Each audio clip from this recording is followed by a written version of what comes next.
ಕಾವ್ಯ ಅದಕ್ಕೆ ಆಗ್ಲೇ dress change ಮಾಡ್ಬಿಟ್ಟು ಬಂದು ವೆಯ್ಟ್ ಮಾಡ್ತಾ ಇದ್ದಾರೆ. ಆದ್ರೆ ನಮ್ ಹೀರೋಯಿನ್ ಬರ್ತಾನೆ ಇಲ್ವಲ್ಲ. ಇರೇ ರಿಷಿ, ನಮ್ ಹೀರೋಯಿನ್ಗೆ ಕನ್ವಿನ್ಸ್ ಮಾಡೋದಕ್ಕೆ ಸ್ವಲ್ಪ ಟೈಮ್ ಬೇಕು. ಕರ್ಕೊಂಡ್ ಬರ್ತಾರೆ. ಇಷ್ಟೊಂದ್ ಲೇಟ್ ಮಾಡ್ತಾ ಇರೋದ್ ನೋಡ್ತಿದ್ರೆ ಅಂಜಲಿ ಅದಕ್ಕೆ ಇನ್ನೂ ಕನ್ವಿನ್ಸ್ ಆಗಿಲ್ಲ ಅಂತ ಅನ್ನಿಸ್ತಾ ಇದೆ. ನಂಗ್ಯಾಕೋ ಬ್ರೋ ಇವತ್ ಕರ್ಕೊಂಡ್ ಬರ್ತಾನೋ ಇಲ್ವೋ ಅಂತ ಡೌಟು. ಹಾಗೆ ಹೇಳ್ಬೇಡ ರಿಷಿ, ಇಂಥ ವಿಷಯದಲ್ಲಿ ಸುಶಾಂತ್ ಸೂಪರ್ ಫಾಸ್ಟ್. ಏನಾದ್ರೂ ಮಾಡಿ ಸಮಾಧಾನ ಮಾಡಿರ್ತಾನೆ. ಆದ್ರೆ ಇಷ್ಟೊತ್ತಿಗೆಲ್ಲ ಬರ್ಬೇಕಿತ್ತಲ್ಲ. ನನ್ಗೆ ಯಾಕೋ ಅನ್ನಿಸ್ತಿದೆ ಈಗಾಗ್ಲೇ ಬರ್ತಿರ್ಬೋದು ಅಂತ.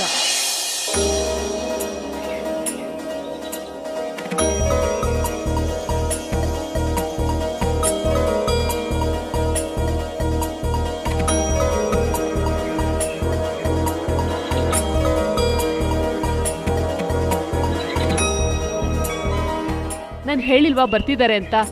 ನನ್ ಸುಶಾಂತ್ ಮೇಲೆ ನನಗೆ ಸಂಪೂರ್ಣ ನಂಬಿಕೆ ಇದೆ ರಿಷಿ.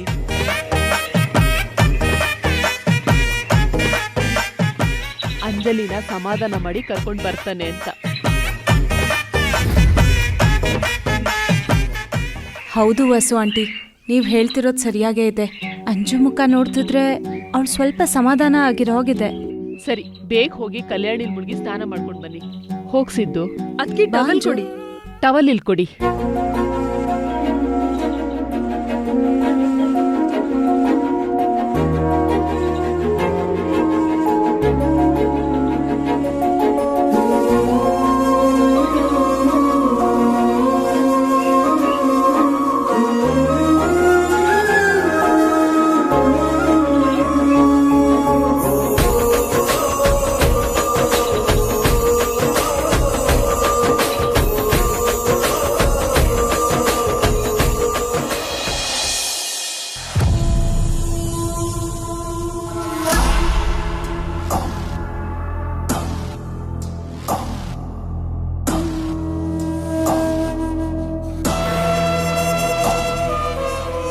ಹಲೋ, ನಿಮ್ಗೊಂದು ಇಂಪಾರ್ಟೆಂಟ್ ವಿಷಯ ಹೇಳಬೇಕಾಗಿತ್ತು.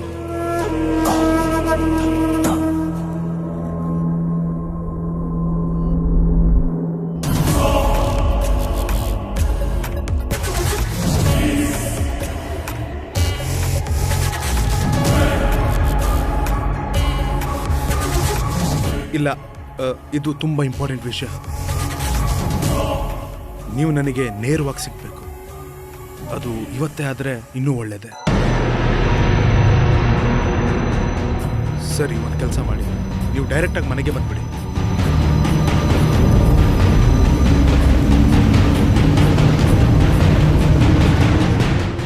ಬೇಗ ಬನ್ನಿ. ಬಂದ ಮೇಲೆ ಎಲ್ಲ ಡೀಟೇಲಾಗಿ ಮಾತಾಡೋಣ.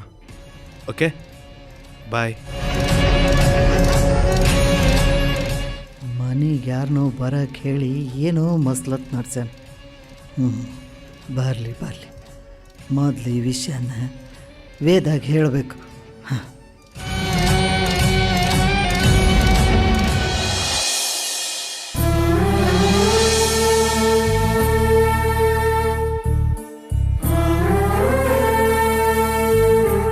ನಿಮ್ಮ ಮಡ್ಲಕ್ಕಿಗಳನ್ನ ಇಲ್ಲಿ ಕೊಡಿ, ಪೂಜೆಗಿಡ್ತೀನಿ.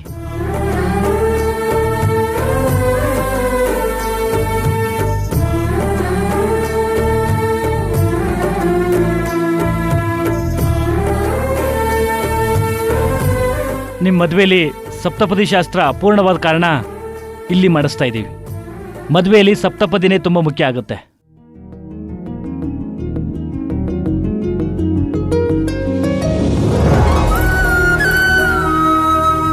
ಇಬ್ರು ಒಬ್ರಿಗೊಬ್ರು 7 ಆಣೆ ಪ್ರಮಾಣಗಳನ್ನ ಮಾಡ್ತಾ ಒಬ್ರಿಗೋಸ್ಕರ ಒಬ್ರು ಬದುಕ್ತೀವಿ ಅನ್ನೋ ನಂಬಿಕೆನ ಮೂಡಿಸುತ್ತೆ.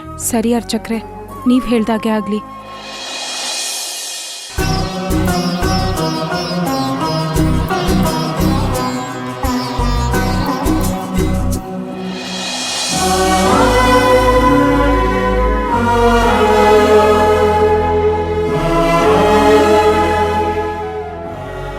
ಗಂಡು ಬಲಗೈ ಕಿರುಬೆರಳನ್ನ ಮುಂದೆ ಚಾಚಿ.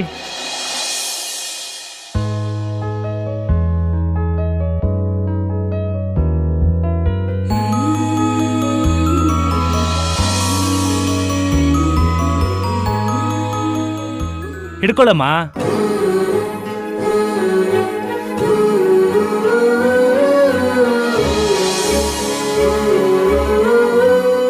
ಮೊದಲು ದೇವ್ರ ಸುತ್ತ 3 ಪ್ರದಕ್ಷಿಣೆ ಹಾಕ್ಬಿಟ್ಟು ಬನ್ನಿ. ದೇವ್ರ ಸಾನ್ನಿಧ್ಯದಲ್ಲಿ ಆ ತಾಯಿ ಆಶೀರ್ವಾದ ನಿಮ್ಮ ಜೊತೆಲಿ ಇರುತ್ತೆ. ನಿಮ್ದೆಂತ ಅದೃಷ್ಟ ನೋಡಿ. ಮದ್ವೆ ಗಡಿ ಬಿಡಿಲೇ ಆದ್ರೂ ಎಲ್ಲ ಶಾಸ್ತ್ರಗಳು ನಡೆಯೋ ಹಾಗೆ ನಡೀತಿದೆ.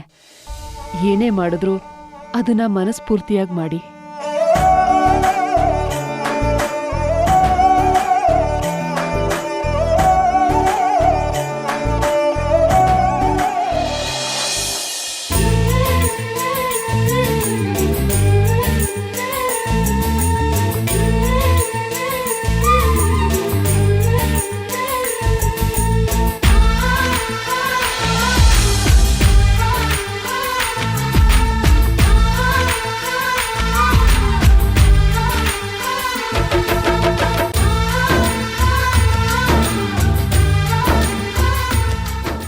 ಬೇಕೋ ಬೇಡವೋ ಗೊತ್ತಿಲ್ಲ, ಕುಟುಂಬಕ್ಕೋಸ್ಕರ ಬೆಸ್ತಿರೋ ಈ ಗಂಟೆಗೆ ಅರ್ಥ ಏನು ಅಂತನೂ ಗೊತ್ತಿಲ್ಲ. ಆದರೂ ಗುರು ಹಿರಿಯರು ತೋರಿಸಿದ ದಾರಿಲಿ ನಾನು ಹೋಗ್ತೀನಿ. ಯಾರ್ದೋ ತಪ್ಪಿಗೆ ಇನ್ಯಾರಿಗೋ ಶಿಕ್ಷೆ ಆಗ್ತಿದೆ. ಇಷ್ಟ ಇಲ್ಲದೆ ಆಗಿರೋ ಈ ಮದ್ವೆನ ನಾನೇನು ಅಂತ ಕರೀಲಿ? ಆದರೆ ಸಿದ್ಧಾರ್ಥ ಅವರು ತುಂಬ ಒಳ್ಳೆಯವರು. ಹಾಗಂತ ಅವ್ರನ್ನ ಗಂಡ ಅಂತ ಹೇಗೆ ಒಪ್ಕೊಳ್ಳಿ ನಾನು? ಅವರಿಗೆ ಅನ್ಯಾಯ ಆಗದೆ ಇದ್ರೆ ಅಷ್ಟು ಸಾಕು ನನಗೆ. ಅಂಜಲಿನ ತುಂಬ ಇಷ್ಟಪಟ್ಟೆ, ಅವನ್ನೇ ಜೀವನ ಸಂಗಾತಿ ಮಾಡಿಕೊಂಡೆ.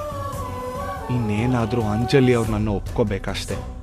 ಅಲ್ಲಿವರೆಗೂ ನಾನು ಕಾಯ್ತೀನಿ, ಮತ್ತೆ ಮತ್ತೆ ಒಪ್ಸೋ ಪ್ರಯತ್ನ ಮಾಡ್ತಾನೆ ಇರ್ತೀನಿ. ನೀನು ನನ್ನ ಜೊತೆಲಿರು. ಜೀವದ ಗೆಳತಿಗೋಸ್ಕರ ನನ್ನ ಜೀವನನೇ ಇನ್ನೊಬ್ರ ಕೈ ಕೊಟ್ಟಿದ್ದೀನಿ. ಆದರೆ ಆ ಬದುಕೋಕೆ ಭರವಸೆಗಳೇ ಕಾಣ್ತಿಲ್ಲ. ಇನ್ ಮುಂದೆ ಬದುಕೋದಾದ್ರೆ ಅದು ಕಾವ್ಯಗೋಸ್ಕರನೇ. ಅವಳು ನನ್ನಿಂದ ದೂರ ಆಗದಿರೋ ಥರ ನೋಡ್ಕೋತೇವ್ರೆ. ಸಪ್ತಪದಿ ತುಳಿತಿದ್ದೀರಾ? ಒಂದ್ ಸುತ್ತಾದ್ರೂ ಹೆಣ್ಮಕ್ಳನ್ನ ಮುಂದೆ ಬಿಟ್ಟು ಗಂಡನ್ರಾದ ನೀವು ಅವ್ರನ್ನ ಹಿಂಬಾಲಿಸಿ. ಒಬ್ಬ ಮುತ್ತೈದೆನ ಹಿಂಬಾಲಿಸೋದು ಒಂದೇ, ಆ ದೇವ್ರನ್ನ ಹಿಂಬಾಲಿಸೋದು ಒಂದೇ.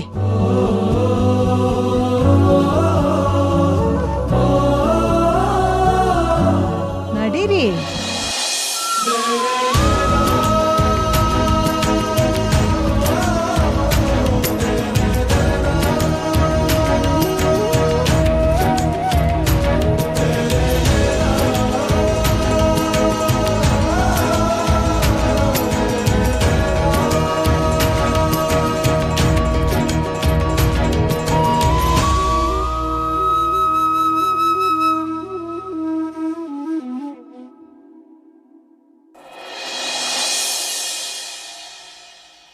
ಈಗ ಗಂಡು ಹೆಣ್ಣಿನ ಕಾಲಿನ ಬೆರಳನ್ನ ಹಿಡ್ಕೊಂಡು ಒಂದೊಂದೇ ಹೆಜ್ಜೆ ಮುಂದೆ ಇಡ್ತಾ ಪ್ರಮಾಣಗಳನ್ನ ಮಾಡ್ತಾ ಹೋಗಿ.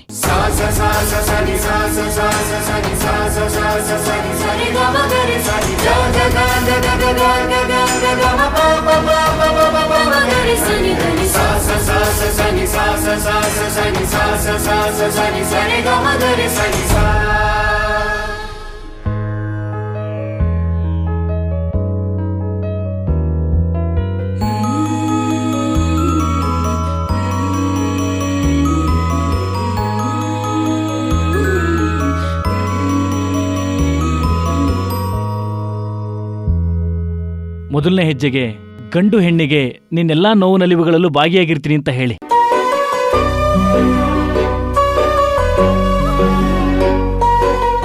ಹೆಣ್ಣು ಗಂಡಿಗೆ ಬಂದಿರೋ ಕುಟುಂಬನ ಜೋಪಾನ ಮಾಡ್ತೀನಿ ಅಂತ ಮಾತು ಕೊಡಿ. ನಿನ್ನೆಲ್ಲ ನೋವು ನಲಿವುಗಳಲ್ಲೂ ನಾನು ಭಾಗಿಯಾಗಿರ್ತೀನಿ.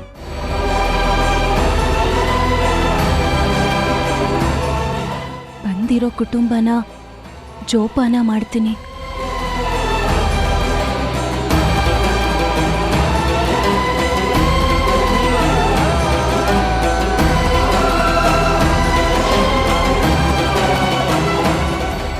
ಎರಡನೇ ಹೆಜ್ಜೆಗೆ ಗಂಡು ಹೆಣ್ಣಿಗೆ ನಂಬಿಕೆಗೆ ಅರ್ಹನಾಗಿರ್ತೀನಿ, ನಿಷ್ಠಾವಂತನಾಗಿರ್ತೀನಿ ಅಂತ ಹೇಳಬೇಕು. ನಿಮ್ಮ ನಂಬಿಕೆಗೆ ನಾನು ಅರ್ಹನಾಗಿರ್ತೀನಿ, ನಿಷ್ಠಾವಂತನಾಗಿರ್ತೀನಿ. ಹೆಣ್ಣು ಗಂಡಿಗೆ ಗಂಡಿನ ಜವಾಬ್ದಾರಿಲಿ ಪಾಲ್ ತಗೋತೀನಿ, ಎಲ್ಲಾ ಸಂದರ್ಭದಲ್ಲೂ ಜೊತೆಯಾಗಿರ್ತೀನಿ ಅಂತ ಪ್ರಮಾಣ ಮಾಡಿ.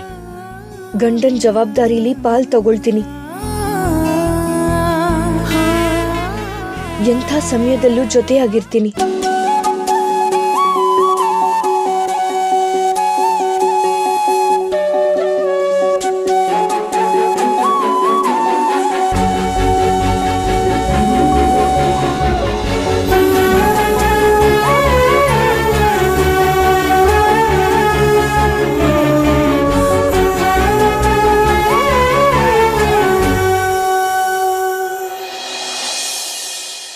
ಬನ್ನಿ.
ಅಮ್ಮ ನೋಡಮ್ಮ, ನೀವು ತಂದಿರೋ ಮಡ್ಲಕ್ಕಿಲಿ ಬಳೆಗಳೆಲ್ಲ ಒಡೆದೋಗಿದೆ.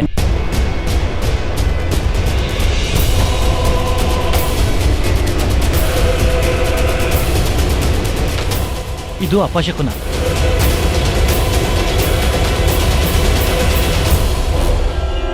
ಅರ್ಚಕ್ರೆ, ಅಮ್ಮ ಮಡ್ಲಕ್ಕಿ ಕೊಟ್ಟಾಗ ಎಲ್ಲ ಸರಿಯಾಗೇ ಇದ್ವು. ಟ್ರಾವೆಲ್ ಮಾಡುವಾಗ ಎಲ್ಲೋ ಒಡೆದೋಗಿರ್ಬೇಕಷ್ಟೆ. ನಾನೇನ್ ಬೇಕು ಅಂತ ಒಡ್ದಾಕಿಲ್ವಲ್ಲ, ಅದೇ ಅಪಶಕುನ ಆಗತ್ತೆ. ಅಷ್ಟಕ್ಕೂ ಆ ತಾಯಿಗೆ ಭಕ್ತಿಯಿಂದ ಏನೇ ಕೊಟ್ರು ಪ್ರೀತಿಯಿಂದ ಸ್ವೀಕರಿಸ್ತಾಳೆ. ನೀವ ಒಡ್ದೋಗಿರೋ ಬಳೆಗಳನ್ನ ತೆಗೆದು ಪೂಜೆನ ಶುರು ಮಾಡಿ. ನೋಡಮ್ಮ, ಒಳ್ಳೇದು ಕೆಟ್ಟದ್ದು ಅನ್ನೋದನ್ನಷ್ಟೇ ನಾನು ಹೇಳ್ಬೋದು. ನಂಬೋದು ಬಿಡೋದು ನಿಮ್ಮಿಚ್ಛೆ. ಹಾಗಂತ ಇದು ಸುಳ್ಳು ಅಲ್ಲ. ಸ್ವಲ್ಪ ಎಚ್ಚರವಾಗಿರಿ, ಭಯ ಬೇಡ. ಒಳ್ಳೆಯದಾಗಲಿ.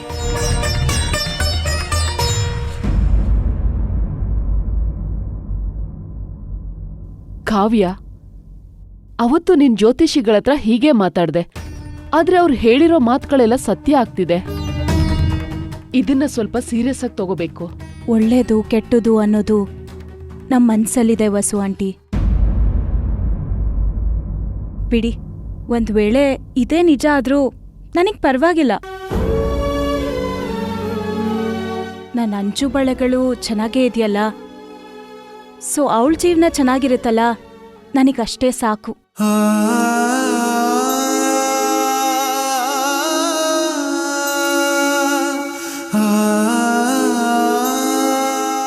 ನೀವಿಬ್ರು ನಿಮ್ ಗಂಡನ ಪಾದ ಸ್ಪರ್ಶ ಮಾಡಿ ಆಶೀರ್ವಾದ ತಗೊಳ್ಳಿ.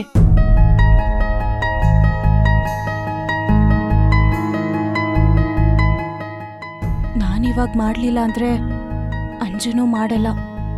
ಅವಳಿಗೆ ಒಳ್ಳೇದಾಗತ್ತೆ ಅಂದ್ರೆ ನಾನಿದನ್ನ ಮಾಡ್ತೀನಿ.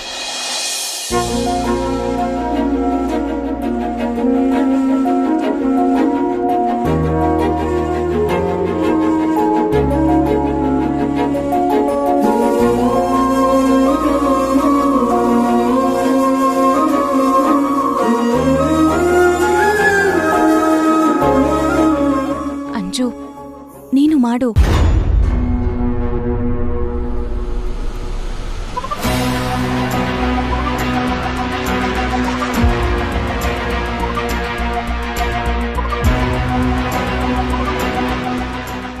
ಅಂಜು, ಅಂಜಲಿ, ಅಂಜು, ಅಂಜು. ಸಿದ್ದು, ಇರು, ನಾನು ಹೋಗಿ ಕರ್ಕೊಂಡ್ ಬರ್ತೀನಿ. ಅತ್ತೆ, ಇಲ್ಲೇ ಇರಿ, ನಾನು ಹೋಗಿ ಕರ್ಕೊಂಡ್ ಬರ್ತೀನಿ.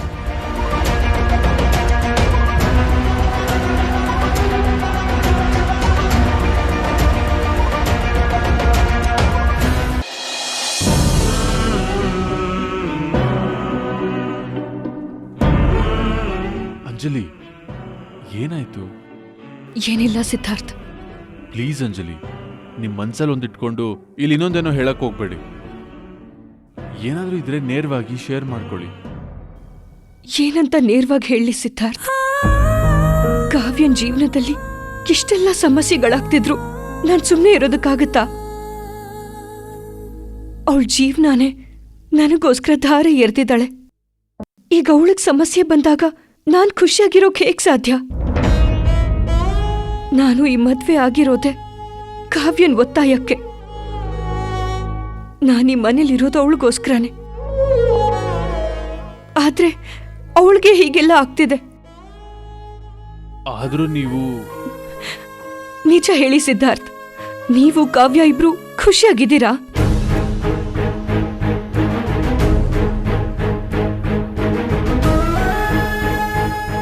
ನೀವ್ ನನಗೊಂದು ಭಾಷೆ ಕೊಡಿ ಸಿದ್ಧಾರ್ಥ್. ಕಾವ್ಯಗೆ ಯಾವುದೇ ಸಮಸ್ಯೆ ಬರ್ದಿರೋ ಹಾಗೆ ಸಂತೋಷವಾಗಿ ಖುಷಿಯಾಗಿ ನೋಡ್ಕೊಳ್ತೀರಾ ಅಂತ.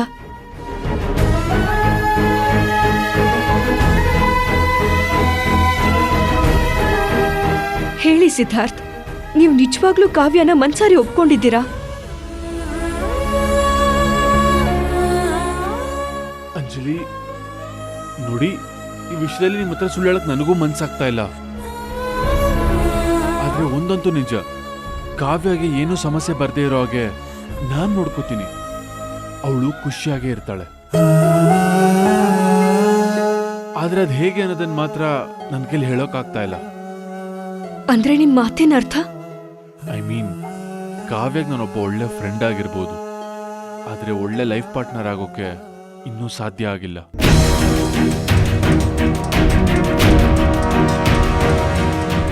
ಯಾಕಂದ್ರೆ ಅಂಜಲಿ, ನಮ್ಮ ಮದ್ವೆ ಆಕಸ್ಮಿಕವಾಗಿ ನಡೆದಿದ್ದು. ಒಬ್ಬನೊಬ್ರು ಅರ್ಥ ಮಾಡ್ಕೊಳ್ಳೋದೇ ಕಷ್ಟ ಆಗಿದೆ. ಹಾಗಾದ್ರೆ ನೀವು ಕಾವ್ಯನ ಮನ್ಸಾರಿ ಒಪ್ಕೊಂಡಿಲ್ವಾ? ಈ ವಿಷಯದಲ್ಲಿ ನನ್ನ ಮನ್ಸಲ್ಲಿ ಇನ್ನೂ ತುಂಬಾ ಗೊಂದಲಗಳಿದೆ ಅಂಜಲಿ.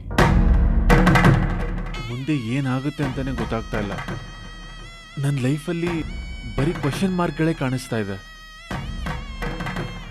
ಯಾವುದಕ್ಕೂ ಉತ್ತರ ಸಿಗ್ತಾ ಇಲ್ಲ. ಆದ್ರೆ ಅಂಜಲಿ, ನನ್ನ ತಮ್ಮ ಹಾಗಲ್ಲ. ಅವನಿಗೆ ನಿಮ್ಮ ಮೇಲೆ ತುಂಬಾನೇ ಎಮೋಷನ್ಸ್ ಇದೆ. ನಿಮ್ಮನ್ನ ತುಂಬಾ ಪ್ರೀತಿ ಮಾಡ್ತಾನೆ, ಜೀವನೇ ಇಟ್ಕೊಂಡಿದ್ದಾನೆ. ಅದಕ್ಕೆ ಅಂಜಲಿ, ನೀವಾದ್ರೂ ಚೆನ್ನಾಗಿರ್ಬೇಕು ಅಂತ ನಾವು ಅನ್ಕೋತಾ ಇದ್ದೀವಿ.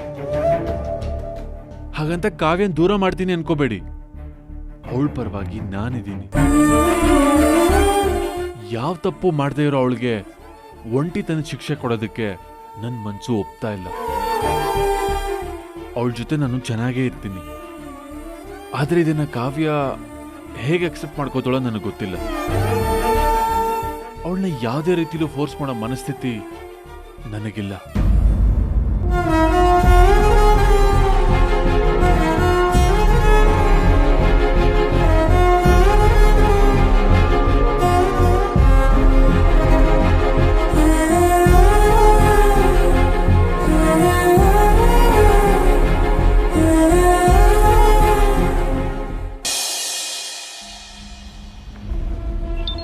ಕಾವ್ಯ ಅದ್ಕೆ ಅಮ್ಮ ಫೋನ್ ಮಾಡ್ತಿದ್ದಾರೆ, ತಗೊಳ್ಳಿ. ಹಲೋ ಅಮ್ಮ. ದೇವಸ್ಥಾನದಲ್ಲಿದ್ದೀರಾ? ಪೂಜೆ ಎಲ್ಲ ಚೆನ್ನಾಗಾಯ್ತಾ? ಆಗ್ತಾ ಇದೆ ಅಮ್ಮ. ನಿನ್ ಸಂಸಾರ ಚೆನ್ನಾಗಿರ್ಲಿ, ನೀನ್ ಯಾವಾಗ್ಲೂ ಖುಷಿಯಾಗಿರ್ಬೇಕು ಅಂತ ಇನ್ನೊಂದ್ಸಲ ಕೇಳ್ಕೋ. ಕಾವ್ಯ, ಆ ದೇವರಿಗೆ ಎಲ್ರೂ ಮುಡುಪು ಕಟ್ಕೋತಾರೆ. ನೀನು ಒಂದ್ ಮುಡುಪು ಕಟ್ಕೊಂಡ್ಬಿಡೆ, ಎಲ್ಲ ಒಳ್ಳೇದಾಗತ್ತೆ. ಆಗಾಗ ಹೋಗಿ ಮುಡಿಪು ತೀರ್ಸ್ಬಾ. ಸರಿ ಆಯ್ತು. ಆಮೇಲೆ ನೋಡು, ಹೇಳದೆ ಮರ್ತ್ಬಿಟ್ಟೆ ನಾನು. ಮನೆಯಿಂದ ಹೊರಡುವಾಗ ಮಡ್ಲಕ್ಕಿ ತುಂಬಿಸಿ ಕಳಿಸಿದ್ನಲ್ಲ, ಅದನ್ನ ಪೂಜೆ ಮಾಡಿಸಿ ಮನೆಗೆ ಹೋದ್ಮೇಲೆ ಏನಾದ್ರೂ ಒಂದು ಸ್ವೀಟ್ ಮಾಡಿ ತಿನ್ಬಿಡು. ಹಾಗೆ ಇಡಬಾರ್ದು ಅದನ್ನ. ಅಮ್ಮ, ನೀನ್ ಮಡ್ಲಕ್ಕಿಲ್ ಕೊಟ್ಟಿರೋ ಎಲ್ಲ ಬಳೆಗಳು ಒಡ್ದೋಗಿದೆ. ಅಯ್ಯೋ, ಏನೇ ಇದು? ಏನ್ ಹೇಳ್ತಿದೀಯ ನೀನು? ಹಾಗಾಗ್ಬಾರ್ದು ಅಲ್ವೇನೆ? ದೊಡ್ಡ ಅಪಶಕುನ ಅದು. ಈಗೇನ್ ಮಾಡಕ್ಕಾಗತ್ತೆ, ಬಿಡು. ನಾವೇನೇ ಮಾಡಿದ್ರೂ ಒಳ್ಳೆ ಮನ್ಸಿಂದ ಮಾಡಿದ್ರೆ ಆ ದೇವ್ರು ಖಂಡಿತ ಆಶೀರ್ವಾದ ಮಾಡೇ ಮಾಡ್ತಾನೆ. ಸರಿ, ನಾನು ನಿನಗೆ ಆಮೇಲೆ ಫೋನ್ ಮಾಡ್ತೀನಿ. ಫೋನ್ ಇಡು.